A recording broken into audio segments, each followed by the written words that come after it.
Tukang kebun itu meski sudah tua tapi masih bertenaga. Ketika Pak Joni ditugaskan oleh atasannya untuk mengelola perkebunan teh di daerah Ciwidey, Bu Lastri terpaksa ikut dengan suaminya dan anak-anak mereka dititipkan pada neneknya di Yogyakarta karena kedua anaknya harus tetap bersekolah. Dan di tempat pindah mereka yang baru itu adalah sebuah pulau kecil di mana penduduknya masih terbelakang pola pikirnya. Di tempat tugas barunya, Joni mendapatkan sebuah rumah dinas di perkebunan yang lengkap dengan segala fasilitasnya. Bu Lastri merasa sangat senang menempati rumah itu. Dengan suasana alam pedesaan, di sini Bu Lastri bisa menghindar dari amat. Setelah 3 bulan berada di pulau terpencil, kehidupan rumah tangga Bu Lastri masih berjalan normal, seperti biasanya. Hingga suatu hari, suaminya menawarkan pada Bu Lastri, seorang tukang kebun, untuk merawat pekarangan rumah dinas yang ditempatinya. Dan sekalian sebagai penjaga rumah. Sebut saja dia namanya Pak Dadang. Ia adalah seorang laki-laki yang berusia 53 tahun. Namun posturnya masih nampak kekar dan atletis. Pak Dadang adalah seorang lelaki pekerja keras. Ia hanya memiliki sebidang tanah yang selalu digarapnya sendiri dan ditanami sayur mayur untuk kebutuhan hidupnya sehari-hari. Istri Pak Dadang telah 7 tahun tidak ada. Kini ia hidup sendiri tanpa mempunyai anak. Ketika ia ditawari Pak Joni untuk bekerja di rumah dinas perkebunan, Pak Dadang dengan sangat senang hati menemani tawarannya. Apalagi Pak Dadang diberi sebuah kamar di belakang rumah dinas itu. Paras lelaki tua itu nampak sangar sedikit, menakutkan dalam pandangan Bu Lastri ketika pertama kali diperkenalkan oleh suaminya. Namun lama-kelamaan, Bu Lastri sudah terbiasa berhadapan dengan Pak Dadang yang berparas kurang tampan itu. Apalagi Pak Dadang orangnya sangat rajin, membersihkan pekarangan rumah dan terkadang sering membantu Bu Lastri menanam bunga. Sayuran hingga rasa ketakutan Bu Lastri pada Pak Dadang mulai hilang dengan sendirinya karena sering bertemu setiap waktu. Bu Lastri tak menyadari ketika seringnya pandangan Pak Dadang meliriknya saat ia berjongkok menggemburkan tanah perkebunan. Buah pepaya Bu Lastri sangat menggiurkan, indah hingga membuat Pak Dadang terbawa suasana. Namun Pak Dadang tidak berani berbuat macam-macam pada istri Pak Joni yang telah berbaik hati memberinya pekerjaan. Meskipun sebagai tukang kebun, Bu Lastri yang telah lama tidak merasakan kesenangan. Kini Bu Lastri sangat merindukan kejadian itu. Suaminya Mas Joni tak mampu mengimbangi berkolaborasi dengan lama hingga membuat Bu Lastri frustasi dan kecewa selalu. Di suatu senja, Bu Lastri melihat Pak Dadang seketika Bu Lastri langsung terkesima saat melihat Pak Dadang sedang buang air kecil sambil bermain dengan juniornya. Di balik pohon nangka, sedang memegang juniornya yang tinggi dan besar itu. Bu Lastri mengetahuinya dari balik kaca hitam, jendela rumahnya. Bu Lastri memandangi terong Pak Dadang. Bu Lastri tidak ingin lagi status solusinya yang keturunan ningrat dan sebagai seorang istri sah Mas Joni.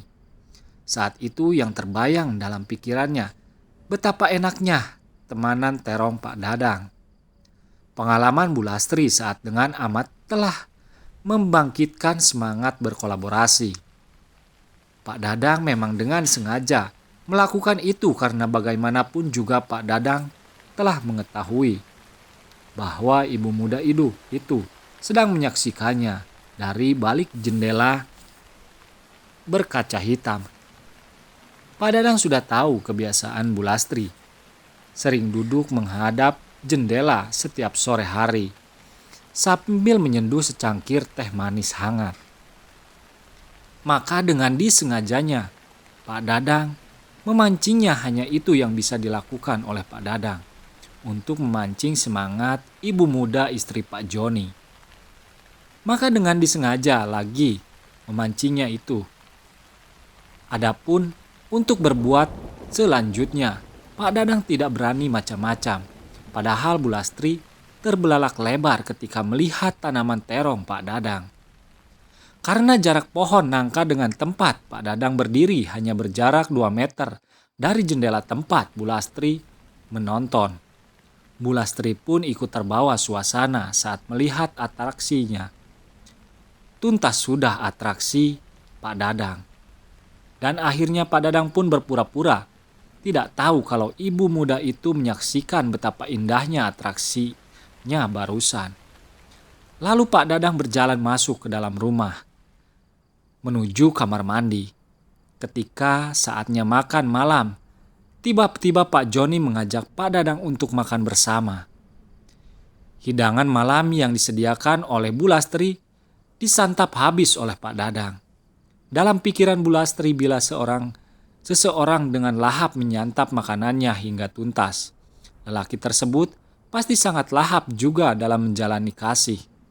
Malam itu, Pak Dadang seperti tidak pernah ada kejadian apa-apa di hadapan ibu muda itu. Walaupun Pak Dadang tahu bahwa Bu Lastri selalu memperhatikan gerak-geriknya di saat mereka bertiga makan bersama. Walaupun Pak Dadang hanya bercelana komprang hitam, namun Bu Lastri sangat tahu di balik celana lebarnya tersembunyi junior yang gagah dan perkasa, sebesar pisang tanduk. Malam itu Bu Lastri gelisah. Saat berada di tempat tidur, di sampingnya sang suami sudah tertidur pulas. Sementara Bu Lastri kemudian beranjak bangun ke ruangan dapur untuk menghilangkan hausnya. Dan setibanya di dapur, dikejutkan oleh suara Pak Dadang yang menyapa ramah. "Belum tidur ya, Bu?" "Oh iya Pak, saya haus nih mau minum. Saya susah tidur malam ini." "Gak tahu tuh kenapa malam ini saya sulit sekali tidur." "Oh mungkin Ibu banyak pikiran, barangkali," kata Pak Dadang. "Kalau Ibu masuk angin dan gak enak badan jadi susah tidur." Lalu Bu Lastri ikut duduk di sebuah kursi plastik yang tanpa sandaran. Yang kemudian Bu Lastri terus menanggapi ucapannya Pak Dadang sambil bercerita ngalor ngidul. "Iya Pak, mungkin saya masuk angin." Dan tanpa disuruh oleh Bu Lastri, Pak Dadang telah berdiri di belakang Bu Lastri, seraya berbisik ke ibu muda itu. "Ibu, saya bantu pijit biar hilang masuk anginnya," sambil Pak Dadang mulai memijat dengan lembut. Bu Lastri lalu menganggukkan kepalanya, tanda setuju untuk dipijat olehnya. Tangan kekar Pak Dadang serasa hangat dan geli dirasakan oleh Bu Lastri ketika memijat. Pijatan Pak Dadang naik ke atas. Pijatan serasa nikmat dirasakan oleh Bu Lastri. Dan pada saat yang bersamaan, sesuatu yang mengeras dan hangat menyenggol Bu Lastri.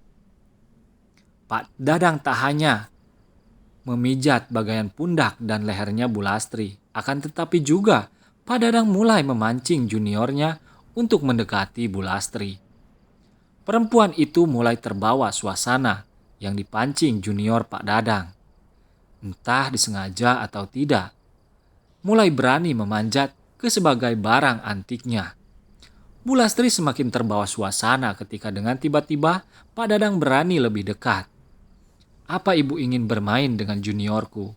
Ayo Bu, bilang aja, jangan malu-malu. Saya tahu kalau Ibu sangat menginginkannya malam ini."